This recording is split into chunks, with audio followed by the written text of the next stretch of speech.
پاک صلی اللہ علیہ وآلہ وسلم نے سیدنا عمر فاروق رضی اللہ تعالی عنہ کو اللہ کی بارگاہ سے مانگا، اور جن لفظوں سے مانگا وہ بڑے شاندار لفظ ہیں، بڑے عزت والے لفظ ہیں، مقام و مرتبہ والے لفظ ہیں، ان کی شان بہت اونچی ہے۔ فرما اللہم اعز الاسلام بے اسلام عمر، اے پروردگار اسلام کو عزت عطا کر عمر ابن خطاب کو اسلام عطا کر کے، یعنی ان کو مسلمان بنا دے تاکہ وہ مسلمان بن کر اسلام کی عزت بن جائیں، ان کی وجہ سے اسلام کی عزت ہو اور انہیں ان کی وجہ سے اسلام کو عزت کا مقام حاصل۔ اسلام ہر ایک کو عزت دیتا ہے اور یقیناً اسلام کے دامن میں ہر طرح کی عزت وابستہ ہے، لیکن صاحب شریعت، صاحب اسلام ہستی، صاحب قانون ہستی وہ یہ فرما رہے ہیں کہ اے میرے پروردگار عمر کے ذریعے اسلام کو عزت عطا کر۔ اب آپ اندازہ کر سکتے ہیں کہ اس ہستی کا کتنا اونچا قد ہے، کتنا بڑا مقام اور مرتبہ ہے، کس شان رفیع کی مالک ہے وہ ہستی، کہ جہاں اللہ کے رسول پاک صلی اللہ علیہ وآلہ وسلم خود دعا مانگ کر ان کے اسلام قبول کرنے کی اللہ پاک کی بارگاہ میں التجا فرما رہے ہیں۔ آپ کو اس بات کا پتہ ہے کہ حضرت ابراہیم علیہ السلام نے سرکار پاک کے لیے دعا کی جب خانہ کعبہ تعمیر کیا۔ یہ بڑی مشہور بات ہے، ماشاءاللہ آپ میں سے ہر ایک کو ہر وقت ذہن میں محفوظ ہوتی ہے، اور اتنی بار ہم اس کا الحمدللہ ذکر کرتے ہیں، اور ہوتا ہے ہماری سٹیجز پر اس کا ذکر علماء کی زبان میں، کہ سیدنا ابراہیم علیہ السلام نے خانہ کعبہ کی تعمیر کے بعد دعا کی کہ اے میرے پروردگار مکان میں نے بنایا ہے، مکین تو عطا کر، اور مکین ایسا عطا کر کہ جو اس کو آباد کرے گا اور اسے میری اولاد، میری نسل میں سے عطا کر، اور مجھے اس کا باپ اور دادا ہونے کا شرف عطا فرما۔ اس بات پر دیکھیں نا، جب آپ نے کسی بات کو ٹوسٹ کرنا ہو، موڑنا ہو، اس سے توجہ ہٹانی ہو، دوسرے لفظ میں ڈنڈی مارنی ہو، تو وہ آپ کے پاس ہر وقت موقع موجود ہوتا ہے، آپ کسی وقت بھی ڈنڈی مار سکتے ہیں، ڈنڈی جو مارنی ہے۔ اب یہ جو آیت میں نے آپ کو سنائی، اتنی مشہور و معروف آیت، ہر ایک کی زبان پر ہے کہ اے میرے پروردگار ایسا مکین عطا کر، اور اسے ساری دنیا کو پتہ ہے کہ اس سے مراد حضور محمد مصطفیٰ صلی اللہ علیہ وسلم۔ اب اگر کوئی کھڑا ہو کہ مفتی آپ کو یہ کہے نہیں یہاں یہ دکھاؤ کہ حضور پاک کا نام کہاں لکھا ہوا ہے، آیت میں حضور کا تو نام ہی کوئی نہیں، تو آپ ایسے کہہ رہے ہو کہ حضور پاک ہے۔ آپ کو بات میری سمجھ آئی ہے؟ قرآن مجید کے الفاظ ہیں ربنا وابعث فیہم، اے میرے پروردگار ان میں ایک ایسی ہستی بھیج جو یہ کام کرے، اس کو آباد کرے، ان کا تزکیہ کرے، ان کو ایمان کی دولت دے، انہیں حکمت سکھائے، ان کے اندر کو صاف کرے، ان کے باہر کو صاف کرے، کتاب کی تعلیم سے آشنا، یہ ساری خوبیاں گنوائی ہیں۔ اور اگر کوئی آج مفتی اٹھ کے آپ کو کہے کہ یہاں حضور کا نام تو ہے نہیں، آپ ایسے ہی حضور کا نام لے رہے ہو، تو آپ کیا کہیں گے؟ آپ نے یار ایڈی علی نجوی نام چاہ 14 صدیاں ہو گئی، ہر کوئی یہی منتا ہے سرکاری مراد دیتا ہے، تو بھی چو نواں کٹا کیوں کھولو؟ تو جو فرمائی آپ جی، تو لیکن آپ یہ بات نہیں کہتے نا، یہی تو آپ کا مسئلہ ہے۔ جس دن آپ نے کہنا شروع کر دیا اس دن مسائل ٹھیک ہو جائیں گے، اور جب تک آپ چپ رہو گے، سائیں چپ بن کے بیٹھے رہو گے، تب تک مسئلہ کھڑا ہوتا رہے گا۔ مجھے لاکھ فون کریں، لاکھ میسج کریں، جی آپ بیان دیں، آپ سٹیٹمنٹ دیں، آپ میں حاضر ہوں، آپ کی محبت ہے، میں آپ کا شکریہ ادا کرتا ہوں، لیکن صرف میرے بولنے سے بات نہیں بنے گی، یہ تو آپ کو خود بھی کھڑا ہونا ہوگا کہ یار بس کر، تو بڑا بڑا اچھا بندہ سی، پرائی تک 14 صدیاں جو کچھ مسلم ہو چکے ہیں، تسلیم شدہ ہے، ان تے پلیز نہ چھیڑنا ہے، تو توجہ کی کوئی نہ، کیا ضرورت ہے اس کو چھیڑنے کی؟ اچھا اب ایسا چھیڑا اور دلیلیں عجیب قسم کی دیتے ہیں، عجیب قسم کی دلیلیں ہیں۔ وہ ایک مفتی صاحب ہے، انہوں نے تو 20 صدیق ثابت کیے، 20 حدیثیں پڑھ کے نا، یہ بھی صدیق، یہ بھی صدیق، یہ بھی صدیق، پھر آخر میں کہتے ہیں کہ سارے مومن ہی صدیق، تو وہ جو فرمائی آپ، تو میں نے کہا اگر اتنا ہلکا صدیق ہے تو پھر اتنے پھٹے کی ضرورت کیا ہے؟ پھر آپ کسی کا ادھر سے کھینچ کے ادھر لگاتے کیوں؟ پھر رہنے تو معاذ اللہ اس کی حیثیت ہی کوئی نہیں، توجہ ہے نا آپ کی؟ ہم جب کہتے ہیں نا کہ علیہ السلام صرف خاص لوگوں کے ہستیوں کے ساتھ آئے گا جو معصوم ہیں، تے آدھے نے جی ایک ہی اسی تو نہیں کہ تجھے نصیحت ہے السلام علیکم تے ایک دوجے السلام علیکم کہنا جائز ہے تے انہاں نے علیہ السلام نہ آخی میں کہتے جڑے ایک دوجے نہ دیو پھر انہاں نہ آخیا تے پھر فرق کی ہویا آپ کی توجہ ہے نا جو سلام میں آپ کو دے رہا ہوں وہی سلام اسی نیت سے میں کسی بڑی ہستی کو دے رہا ہوں تو پھر وہ بڑی ہستی کیسے رہی سلام سے جو آپ نے بڑی ہستی بنا لی تھی وہ تو نہ رہی اور یہ پھر تو یہ میں نے کہا ہم یہ کہتے ہیں ہمارا آمیانہ سلام اور ہے وہ سلام اور ہے وہ سلام تحیت کا ہے وہ سلام انقیاد کا ہے وہ سلام اعلی شان کا ہے وہ سلام مخصوص بالخصائص ہے مخصوص بالخصائص کا معنی سمجھتے ہیں کہ وہ خاص ہے خاص ہستیوں کے ساتھ اب آپ اس کو اگر آپ یہ دلیل سنیں گے او دیکھو جی ان کے پیچھے پہ علیکم السلام تے ہر بندے تسی السلام علیکم علیکم نوا دے تے انہاں نہ وکھن دے میں نے کہا یہی تو پھٹا ہے کہ جو آپ اپنے کو کہتے ہو وہ ان کو کہتے ہو اپنے جیسا بناتے ہو ہم کہتے ہو اپنے جیسا نہ بناؤ وہ ہم سے کئی درجے اوپر ہے سبحان اللہ اب اتنی سادہ سی بات ہے سمجھ میں نہیں آتی اور سمجھ اس لیے نہیں آتی کہ آپ سارے چپ شاہ ہیں آپ بولتے نہیں ہیں آپ جامعی ہوتے ہیں آپ سے مراد میں سارے تو نہیں جو بولتے ہیں وہ تو بولتے ہی ہیں سب کبھی بول کے گئے مگر میرے کہنے کا مقصد یہ ہے کہ یہ جتنا معاذ اللہ آپ چھیڑو گے اسے نکلے گا کچھ نہیں پھر کہتے ہو جی ہم اتنے بڑے ہمیں لوگ یہ کہتے ہیں لوگ جب آپ بات ہی ایسی کریں گے تو لوگ تو پھر کہیں گے لوگ تو پیچھے آتے ہیں نا بھی یہ بندہ ساری امت کے متفقہ مسئلے کو کیوں چھیڑ رہا ہے متفقہ بات کو کیوں چھیڑ رہا ہے تو اچھا ادھر سے کوئی اٹھ رہا ہے مفتی پھیلے ہوئے فیس بک پر سوشل میڈیا پر قبلہ پیر صاحب اور ہر طرف آپ اب یہ وہ لگا رہا ہے یہ لگ ایسے ہو گئے میں نے کہا یہ ساری حدیثیں آج تمہیں یاد آئی ہیں آج سے ایمانداری سے کہو آج سے اس مہینے سے پہلے پوری زندگی کو یہ ایک اشتہار دکھاؤ جہاں آپ نے لکھا ہو صدیق اکبر علی المرتضیٰ کانفرنس کوئی ایک اشتہار دکھا دو ہم مان گئے تم جیت گئے آج تمہیں یہ یاد ہے اگر یہ حدیثیں ہیں ان حدیثوں پر تمہارا ایمان ہے پہلی بات تو یہ کہ تم حدیثیں غلط پڑھ رہے ہو حوالے غلط دے رہے ہو جو ساتھ قید لگی ہے آج کے زمانے کی قید ہٹا کے کہہ رہے ہیں اعلیٰ حضرت نے کہا ہے غوث اعظم اپنے زمانے کے صدیق اکبر ہے تو وہ زمانے سے ہٹا کے کہتے جی دیکھو جی اعلیٰ حضرت نے غوث اعظم اور صدیق اکبر آ کہتے ہیں یہ اس نے کیوں نہ کی حد ہو گئی بھی وہ زمانہ کیوں ہٹاتے ہو درمیان سے زمانہ تو لگانا پڑے گا نا اعلیٰ حضرت پر بھی یہی اعتراض تھا ہم اعلیٰ حضرت کو اپنے زمانے اور اس کے بعد کا اعلیٰ حضرت مانتے ہیں پہلے کا اعلیٰ حضرت نہیں مانتے پہلے کے تو اعلیٰ حضرت وہی ہیں جو ان سے بڑے ہیں سمپل سی بات ہے ایک انڈرسٹوڈ بات ہوتی ہے نا تو اس لیے ان باتوں کا سوائے فتنہ فساد کی کوئی فائدہ نہیں تو مہربانی فرمائیں ارباب حل و عقد سے میری گزارش ہے اس سے کچھ نکلے گا نہیں پکڑیاں اچھلیں گی پھر ایک دوسرے کو گالیاں دیتے پھر ہمیں کہتے ہو تم ایک دوسرے بھئی سلام دعا میری تمام علماء سے یہ ریکویسٹ رہی ہے پہلے بھی اب بھی میں کہتا ہوں اختلاف کرو مگر میل ملاپ تو رکھو نا یار اگر ایک دوسرے سے ملنے ہی چھوڑ دو گے تو ایک دوسرے کو سمجھائے گا کون بتائے گا کون احساس کون کروائے گا سلام تو اس سے سلام لے لیے بھئی وہ اگر وہ سلام لیا تو اس سے وہ اپنی بات کرے گا نا بھی یہ آپ جو کر رہے ہو زیادتی کر رہے ہو نہ کرو ایسا اس پر ایک طبقہ وہ اتنا شدید ہے وہ ان سے بات تک کرنے نہیں دیتا اگر کوئی ان کے پاس عالم وغیرہ بات کر بھی لو جی وہ تو وہی ہو گیا تو ایسا نہیں ہے اختلاف کریں مگر اختلاف میں میل ملاپ ایک رواداری کا ماحول آنے جانے کے سلسلے تعلق وہ تو رکھیں نا تو اگر وہی چھوڑ دیں میرے اوپر سب سے بڑا یہ جی آپ اختلاف بھی کرتے ہیں مگر آپ ان کے ساتھ بیٹھ بھی جاتے ہیں تو میں نے کہا بیٹھتے اس لیے کہ ان کو بتاتے ہیں میں آپ کو حوالے دلائل دے سکتا ہوں میں جہاں جہاں بھی گیا الحمدللہ میں نے ڈنکے کی چوٹ پر بات کی سبحان اللہ اور میں یہ اپنے طور پہ مطمئن ہوں تو کہہ رہا ہوں جو حوالے میں نے دیے کسی کے پاس کوئی جواب نہیں تھا آپ میرے پاس آ سکتے ہیں میں نے ان کو حوالے دکھائے مطلب ایک کسی نے بات کی انہوں نے کہا جی سب سے پہلے ختم نبوت پر کام سنیوں میں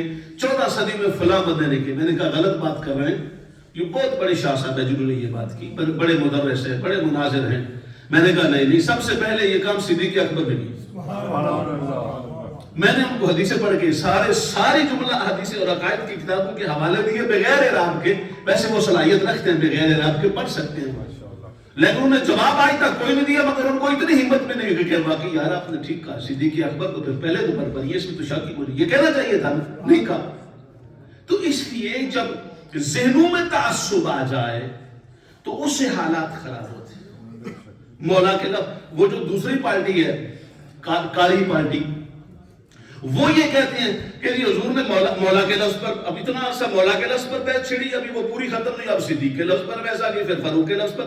ہم نے کیا کہا تھا؟ آپ لوگ جب ہمیں کہتے ہیں نا کہ امیر معاویہ کی بحث نہیں چھوڑو گے تو یہ بحث نہیں آئے گی، تو اب یہاں امیر معاویہ کی بحث تو آئی نہیں، یہاں تو سیدھا صدیق اکبر پر بحث شروع ہو گئی. اس لیے علماء نے یہ کہا تھا کہ ابھی معاویہ پر جاؤ گے تو اگلا دروازہ کھلے گا، کیونکہ یہ پیچھے سازش اوپر جانے کی ہے، وہاں رکنے کی نہیں ہے. اور کوئی ہوا ہے. مجھے خود کئی دوستوں نے، پڑھے لکھے علماء نے کہا کہ یار آپ ایک بحث کو لے کے بیٹھ جاتے، اب وہ اگر بات یہاں نیچے آپ ابو بکر صدیق عمر فاروق عثمان علی کی بات شروع کر دیا کرو. میں نے کہا یہ وہاں بھی جائیں گے، اور اب گئے. اب سارا سوشل میڈیا تو گیا بیٹھا ہے نا. جو سندیں، جو روایتیں، جو صحابہ نے آج تک سمجھا، حتیٰ کہ بھئی یار آپ کے اپنے عمل سے آج تک یہ بات ثابت نہیں، آپ کی کسی ایک کتاب، چٹ، رسید، خط، کسی کتاب میں آج تک آپ نے وہ لفظ نہیں لکھے جو آج دلائل دے رہے ہو. اگر یہ دلائل حدیثیں ٹھیک ہیں تو پھر آپ نے آج تک لکھا کیوں نہیں؟ اس کا مطلب ہے ضد ہے. ضد میں آ کے تمہیں حدیثیں یاد آئی، پہلے تمہیں حدیثیں یاد نہیں تھی. میں یہ صرف بات عرض کر رہا ہوں سمجھنے کے لیے، اور ان دوستوں کے لیے بھی کہ ان باتوں سے پھر اپنا فلان پبلک کا ایک ذہن بنا ہوا ہے. جب اس بنے ہوئے ذہن کو آپ ہٹاؤ گے، آپ مجھے 11ویں شریف کا ثبوت دیں کتنا حدیث میں کہاں لکھا ہوا. ساری سنیت 11ویں کرتی ہے کہ نہیں کرتی؟ کوئی طبقہ ہو سنیوں کا، سنی کہلانے والے، یا رسول اللہ کہنے والے کوئی ہو، وہ حضرت علی کو زیادہ مانتے ہیں، صدیق پاک کو زیادہ مانتے ہیں، عمر پاک کو زیادہ مانتے ہیں، جس درجے کا بھی کوئی ہے. 11ویں تو سارے مانتے ہیں، حدیث میں کہیں لکھی ہے 11ویں. نہیں وہ اس سے ثابت، میں نے کہا اس سے ثابت ہے تو اس سے ثابت پھر دیکھنا تو پھر جلال الدین سیوطی کے پاس جاؤ. پھر جلال الدین سیوطی جو سب کا امام ہے، جس کی ہر روایت تمہیں اچھی لگتی ہے، وہ کہتا ہے کائنات میں ایک ہی صدیق اکبر ہے اور اس کا نام ابو بکر صدیق ہے.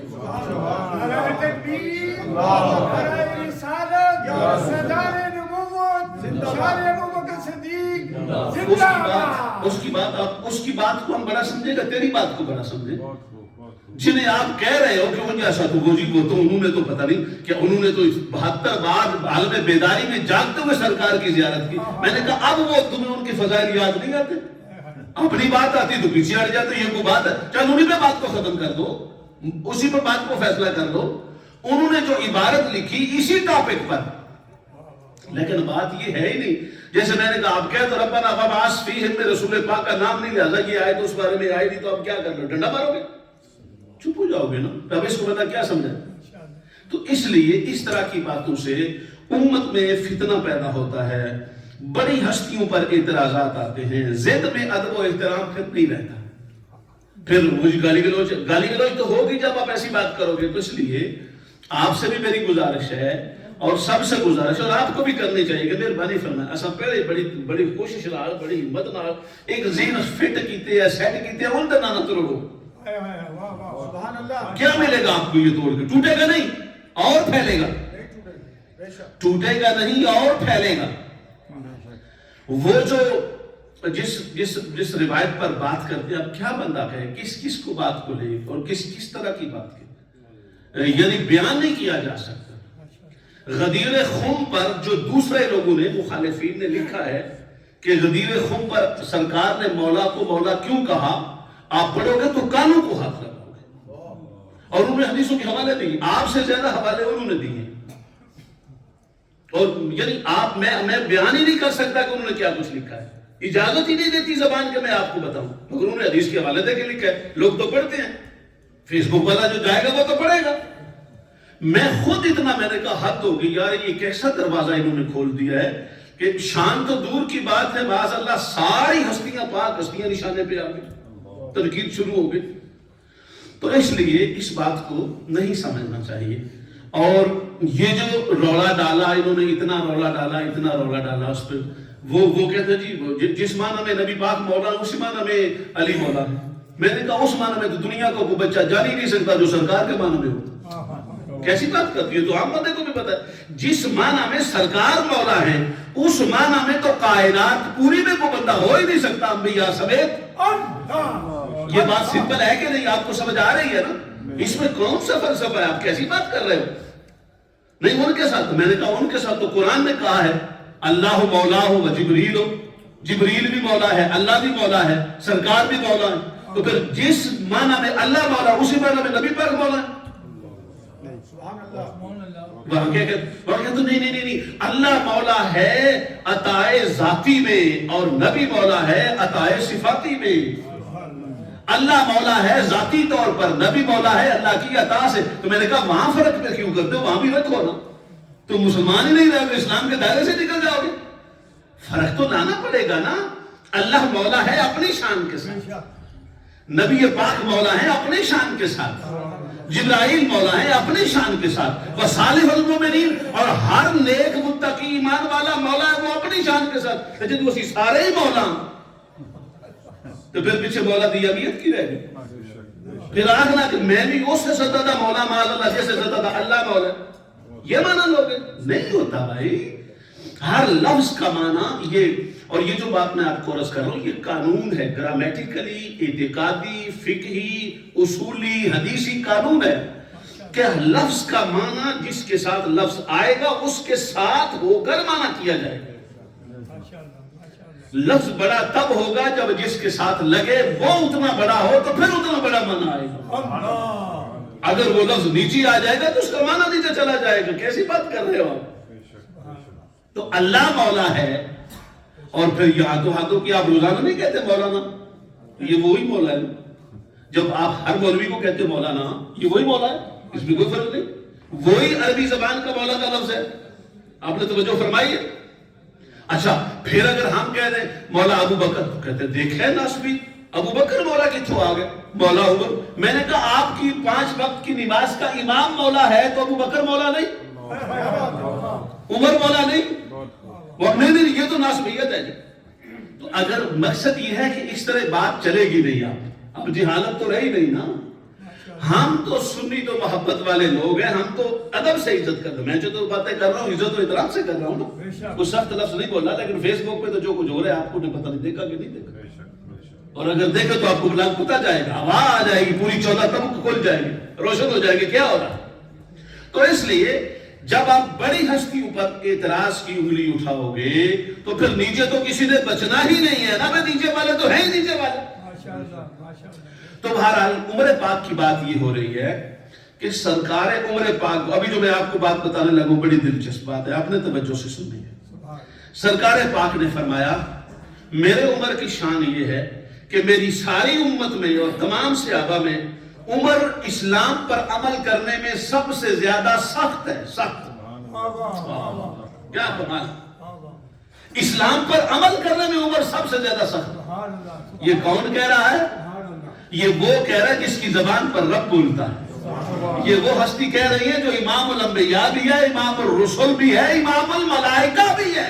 نعرہ تکبیر، نعرہ رسالت، سیدنا امیر المومنین سیدنا فاروق اعظم زندہ باد.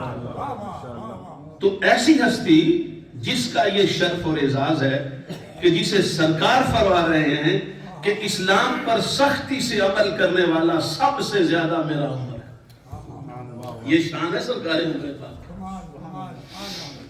کسی نے کہا کہ جی فلاں صوبے کا جو گورنر ہے نا وہ ریشم پہنتا ہے اور بڑے نشے والی عیاشی والی زندگی، امیرانہ زندگی پہ آ گیا ہے، اور یہ سرکار کی جو فقیرانہ زندگی اس کی جھلک اس کو نظر نہیں آتی.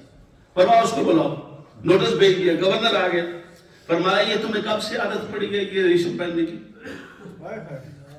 حضور کوئی فرمایا نہیں کچھ بھی نہیں، عوام جو لباس پہنتی تمہیں بھی وہی لباس پہننا پڑے گا. اور آج کے بعد تیری گورنری ختم. ٹاٹ کا لباس بنایا بیت المال سے، ٹاٹ کا لباس پہنایا اور فرمایا آج کے بعد گورنر نہیں ہو، بیت المال کے اونٹوں کے چرواہے، بیت المال کے اونٹوں کے سرکاری اونٹوں کو چراؤ گے. ڈیوٹی لگا دی، اونٹ کی دے دی اور کہا جاؤ یہ تیری ڈیوٹی. یہ شان ہے جناب عمر پاک کی. یعنی اسلام پر جو سختی سے عمل ہے کمال کا عمل. اور پھر کیا کمال ہے کہ خود سرکار نے کہا کہ میرا عمر جتنا اسلام پر سخت ہے اتنا اور کوئی سخت ہو ہی نہیں سکتا، اور وہ عمل کرنے میں سب سے زیادہ خود سخت. عمل کرنے میں خود جناب سیدنا عمر فاروق رضی اللہ تعالی عنہ کے جو کچھ عمل ہے، میں آج باتیں تو آپ نے سنی ہے، تھوڑی توجہ کریں گے. سرکار پاک صلی اللہ علیہ وسلم کی خدمت میں سرکار عمر پاک حاضر ہوئے اور آ کر عرض کی یا رسول اللہ صلی اللہ علیہ وسلم یہ جو امہات المومنین ہیں نا آپ کی بیویاں پاک بیویاں جو آپ کی ازواج مقدسات ہیں وائفز ہیں بلیسڈ وائفز ہیں آپ کی اور مومنوں کی مائیں ہیں میں یہ سمجھتا ہوں کہ جب یہ باہر نکلے تو میری غیرت کا تقاضا یہ کہ پردہ کر کے نکلے ان کا پردہ ہونا چاہیے اور یہ پردے میں باہر آئے تو اس پر سرکار پاک صلی اللہ علیہ وسلم نے فرمایا عمر تو بالکل ٹھیک کہہ رہا ہے تو نے میرے دل کی بات کی جب آپ نے فرمایا عمر تو نے میرے دل کی بات کی تو سرکار عمر خوش بھی ہوئے اور ساتھ ہی یہ بھی فرمایا کہ حضور پھر یہ قانون بن گیا آج سے حکم جاری فرما دیں آپ فرما نہیں تجویز تیری آئی ہے راضی میں بھی ہوں خواہش میری بھی ہے لیکن میں چاہتا ہوں کہ اوپر سے فیصلہ فیصلہ میں بھی کر سکتا ہوں میں فیصلے کرتا ہوں اللہ نے مجھے اختیار دیا ہے لیکن اس میں چونکہ میری وائفز ہے میری زوجات ہیں اور میرے گھر والی ہیں تو چاہتا ہوں اوپر سے پیغام ابھی عمر پاک وہاں سے ہٹے نہیں ہے تو جبرائیل امین وہی لے کے آیا یا ایھا النبی اے پیارے نبی کل ازواجک اپنی بیویوں سے کہہ دے پاک بیویوں سے کہہ دے و بناتک اور اپنی بیٹیوں سے بھی کہہ دے ونساء المؤمنین اور ساری مومن عورتوں سے بھی کہہ دیں کیا یدنین علیہن من جلابیبہن کہ آج کے بعد ان کے سر سے لے کے پورے جسم تک چادر ہونی چاہیے اور ان کا پردہ ضروری ہو گیا نعرہ تکبیر نعرہ رسالت شان قرآن عظمت قرآن سیدنا ابو امیر الفاروق اعظم زندہ باد تو یہ جو آیت آئی یہ آیت جناب فاروق اعظم عمر فاروق کے کہنے پر آپ کی خواہش پر یہ آیت آئی آپ نے یہ فرمایا اچھا مقام ابراہیم آپ ابھی حج شریف سے بہت سارے ہمارے دوست احباب آئے ہیں جتنے بھی ہماری مسجد ہے کہ سب کو مبارکباد ہے اللہ پاک سب کا حج مبارک قبول فرمائے تو ان کو پتہ ہے اور وہ اس موقع پر انہوں نے گئے بھی اور دیکھا بھی اور سمجھا بھی تو وہاں آپ بھی جانتے ہیں بلکہ آپ بھی اکثر سے واقف ہیں کہ جو مقام ابراہیم ہے مقام ابراہیم پر جو اس وقت وہ نماز پڑھی جاتی ہے وہ نہیں پڑھی جاتی تھی سرکار کے ساتھ جناب عمر پاک تھے تو جب اس جگہ پر آئے تو جناب عمر پاک رک گئے مقام ابراہیم پر رکے جب رکے تو سرکار پاک نے پوچھا کہ عمر کیا بات ہے یہاں تم رک گئے ہو تو عرض کی یا رسول اللہ صلی اللہ علیہ وسلم یہ جو مقام ہے جہاں ہم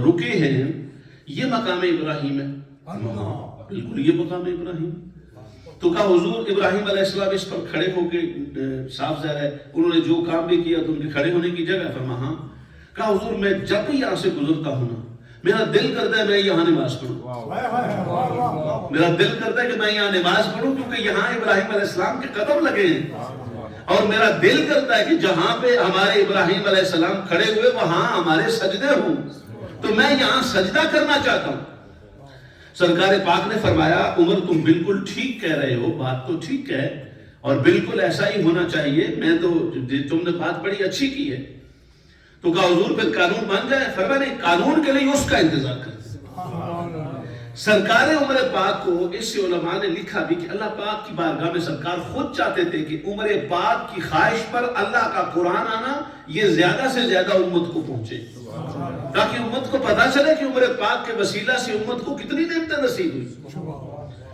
تو ابھی وہاں سے ہٹے نہیں تھے کہ آیت کریمہ آ گئی وَاتَّخِذُوا مِن مَقَامِ إِبْرَاهِيمَ مُصَلًّى ابراہیم علیہ السلام کے مقام پر جہاں عمر کی زمین سجدوں کے لیے ترس رہی ہے اس زمین کو یعنی اس جگہ کو مقام ابراہیم کو سجدہ گاہ بنا لو تو عمر فاروق کی طرف دیکھ کے سرکار نے فرمایا عمر تم جو بات تم نے کی ہے تیری منہ سے نکلی ہوئی بات وحی الہی بن کر میرے سینے میں اتر آئی آپ اندازہ کر سکتے ہیں اس شخص کا کتنا اونچا مقام ہے کہ جس کی نعرہ رسالت شان ابراہیم علیہ السلام زندہ باد تو یہ جناب سیدنا عمر فاروق رضی اللہ تعالی عنہ کی یہ شان عبداللہ بن ابی سب سے بڑا منافق جو مدینہ شریف میں سب سے بڑا منافق تھا، آپ نے سنا ہے، وہ سرکار کے آنے سے پہلے پورے مدینہ جو یثرب تھا اس کا سردار تھا، ہیڈ تھا، لوگ اس کو سردار سارے مانتے تھے، اور انہوں نے اس کو سرداری آفیشل دینے کے لیے اس کا تاج بھی بننے کے لیے دیا ہوا تھا سنارے کے پاس، تھا کہ اس کو اپنا آفیشل ہیڈ بنانا ہے۔ تو اوپر سے سرکار تشریف لے آئے تو اس کی ہیڈ شپ تو گئی، ماشاءاللہ، تو پھر اس نے بہت ساری باتیں پہلے سرکار کے ساتھ مل کے کوشش کی، پھر مخالفت شروع کر دی، پھر سیدنا عائشہ صدیقہ رضی اللہ تعالی عنہا کے حوالے سے اس کی زبان بہت گندی تھی۔ تو بہرحال اس کا بیٹا عبداللہ جو تھا، اس کا جو اپنا بیٹا تھا، وہ بڑا نیک اور پاک بندہ تھا اور سرکار کے ساتھ سچی محبت کرتا تھا، بیٹا تھا لیکن محبت سچی کرتا تھا۔ اس کے جب آخری وقت آ گیا تو اس نے یہ کہا کہ تیرا بڑا مقام مرتبہ ہے، تو نبی پاک کو بہت چاہتا ہے، تو پھر ایک بات ضرور منوانا۔ اب سننا کہتا کیا ہے، ایک بات ضرور منوانا، جب میں فوت ہو جاؤں اور میرا جنازہ اٹھے تو ایک دو باتیں، ایک تو سرکار کو کہنا اپنی قمیض مجھے کفن کے طور پہ دے دیں، اور دوسرا میرا جنازہ سرکار پڑھا، اور تیسرا تھوڑی دیر میری قبر پہ کھڑے رہے۔ اب آپ اندازہ فرمائیں، ہے منافق اور باتیں کیا کر رہا ہے جی؟ یعنی منافق ہو کر بھی اس کو پتا ہے کہ میں نے ساری زندگی غلط کام کیا ہے، شاید اس وجہ سے میرا فائدہ ہو جائے۔ تو بہرحال وہ جو آپ کا بیٹا ہے وہ سرکار کا پکا سچا عاشق صحابی، اس نے جب سرکار سے عرض کی تو سرکار مان گیا اس کی دل کی ڈھارس کے لیے کہ یہ سچا غلام ہے، اس کا تو باپ ہے نا، تو چلو اس کے دل کی ڈھارس کے لیے میں یہ کر دیتا ہوں۔ جب مصلی پہ کھڑے ہوئے سرکار جنازہ پڑھانے کے لیے تو عمر پاک آگے بڑھے۔ اللہ اکبر، سرکار عمر پاک کی یہ شان ہے کہ جو حضور کے سامنے چپ نہیں رہتے وہ کسی اور کے سامنے چپ کیسے رہے جی؟ بول جاتے تھے، بولتے تھے اور ایسے بولتے تھے کہ حد کر دیتے تھے۔ کہا یا رسول اللہ صلی اللہ علیہ وسلم آپ کو اس کی جنازہ نہیں پڑھانی چاہیے۔ فرمایا عمر کیوں نہیں پڑھانی چاہیے؟ کہا اس لیے کہ حضور یہ سیدہ عائشہ کا گستاخ ہے، اللہ، اس کی زبان سے گندے لفظ نکلتے ہیں عائشہ پاک ام المومنین کے لیے، تو جو ام المومنین آپ کے حرم کے بارے میں کچھ کہے میرے خلاف تو وہ لائق اس کے نہیں ہے۔ فرمایا عمر تم بات ٹھیک کر رہے ہو، تم غیرت کی بات کر رہے ہو، مگر میں رحمت ہوں، اور میں جس کے لیے رحمت کر رہا ہوں میں اس کے لیے رحمت کروں گا، آگے فیصلہ اللہ کی بارگاہ کا ہے۔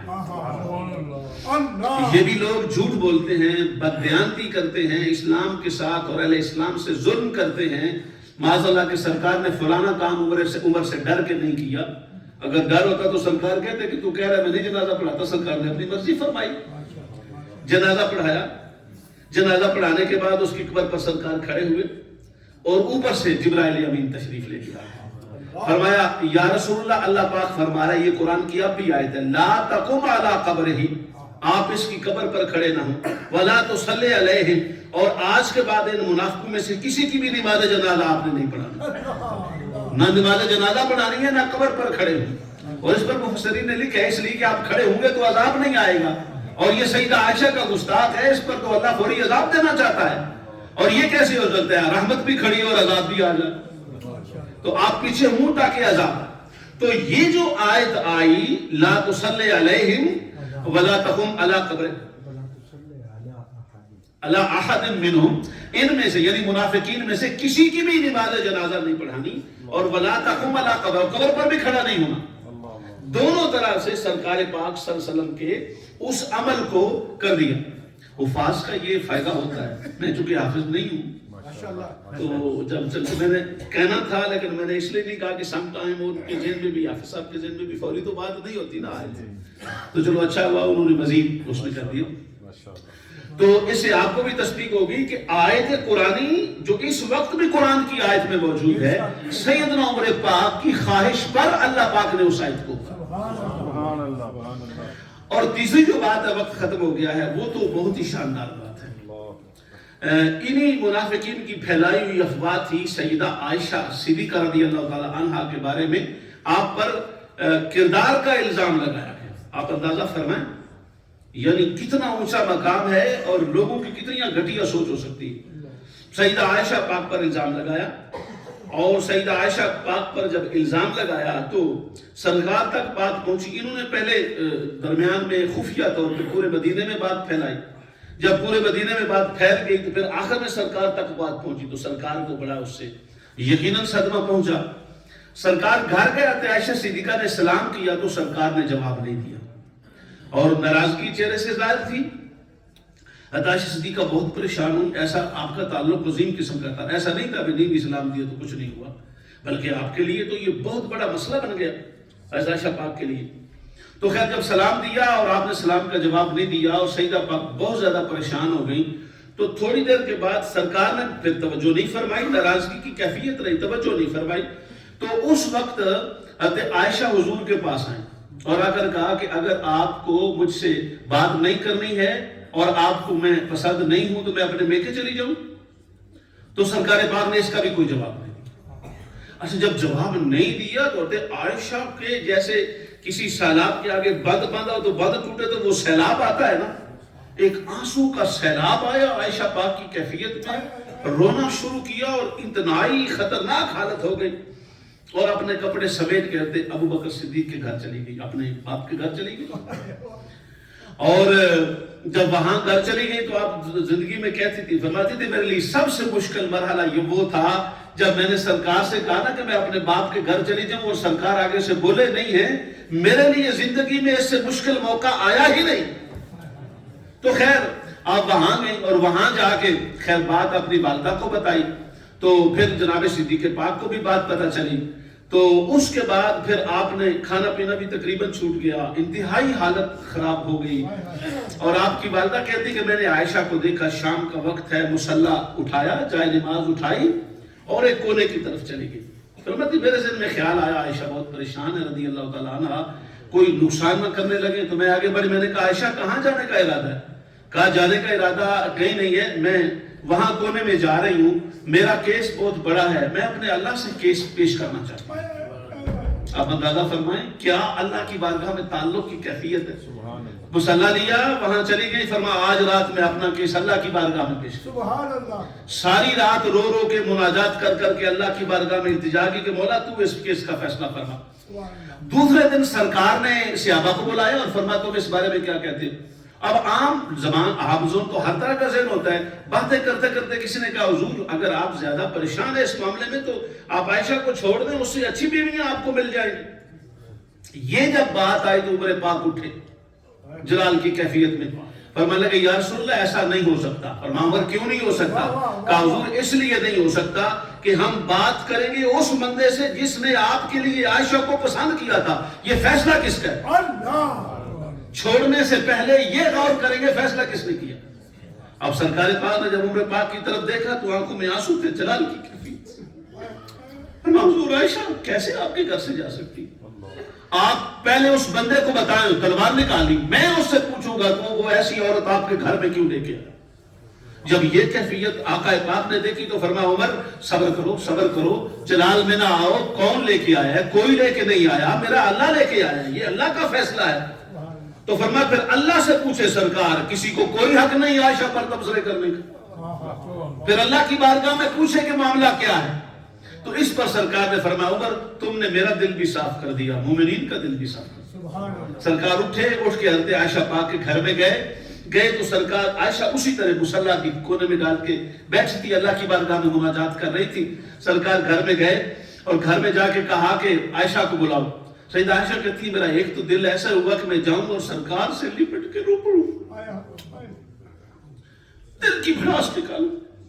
لیکن پھر دل میں خیال ابھی فیصلہ تو ہوا نہیں ہے، میں اس قابل نہیں ہوں کہ سرکار کے پاس جاؤں. کہ سرکار نے بلایا اور فرمایا عائشہ تم جو کچھ کہنا چاہتی ہو اپنی صفائی میں کہہ لو، فیصلہ ہو گیا اللہ کے انتظار کا. سیدہ عائشہ پاک نے فرمایا حضور میں کچھ نہیں کہتی، میں وہی کہوں گی جو ابو یوسف نے کہا تھا، انما اشکو بسی وحزنی اللہ. میں اپنا غم اور دکھ اپنے اللہ سے پیش کر چکی ہوں، جو فیصلہ آئے گا مجھے وہ فیصلہ کرنا. سرکار پاک نے یہ بات سنی اور اتنی بات کر کے عائشہ پاک مصلی پہ چلی گئی. تھوڑی دیر گزری تھی کہ سرکار پر وحی کی کیفیت آ. وحی کی کیفیت عائشہ فرماتی ہیں کہ میں نے دیکھا کہ چہرے پر وہ جو کبھی تھوڑی کیفیت ہوتی، پسینے پاک کی بوندیں آتی، سرکار کے چہرے پر تھوڑی سی کانپنے کی کیفیت میں اندازہ ہو گیا کہ بھئی آگے فیصلہ ہو گیا ہے اور اوپر سے فیصلہ آ گیا. تو فرماتے ہیں کہ میں نے مصلی چھوڑا اور آ کے سرکار کے چہرے کو دیکھنا شروع کر دیا، لیکن جو میں نے سرکار کے چہرے کو دیکھا تو سرکار کے چہرے پہ اطمینان تھا، خوشی کی کیفیت تھی۔ میں دل میں سوچ گئی کہ اللہ نے فیصلہ میرے حق میں کر دیا۔ اللہ میں آگے بڑھی اور آگے سرکار کے چہرے کو مسکراتے دیکھا تو سرکار نے چہرے سے پردہ ہٹایا اور فرمایا عائشہ مبارک ہو، ابھی جبرائیل آئے ہیں، اللہ پاک نے تیری شان میں 9 آیتیں نازل کی ہیں، 9 آیتیں، سبحان اللہ 9 آیتیں نازل کی ہیں۔ دھرائے رسالت شان بھائی عائشہ صدیقہ زندہ باد۔ سرکار نے فرمایا اس فیصلے کا سہرا جو اللہ کی بارگاہ سے آیا ہے، یہ سہرا عمر پاک کے سر جاتا ہے کہ عمر نے خود یہ فیصلہ اللہ کی بارگاہ میں بھیجا تو اللہ تبارک و تعالیٰ نے عمر پاک کے درخواست پر جلدی فیصلہ سنایا اور فیصلہ ایسا دیا کہ پوری قیامت تک یہ ریکارڈ قائم ہو گیا کہ دنیا کے کسی شخص کے لیے بھی اتنی آیات کردار کی برات پر نہیں آئیں جتنی سیدہ عائشہ پاک پر آئیں، اور اس فیصلے میں مین کردار عقل مندی، سمجھ مندی، دانش مندی، عشق و محبت کی کیفیات، سرکار کے گھر سے پیار، ازواج پاک سے غلامی کا تعلق، وہ عمر پاک کا اتنا تھا کہ رب نے براہ راست اس کو سماعت کے لیے قبول کیا۔ وما علیہ اللہ اکبر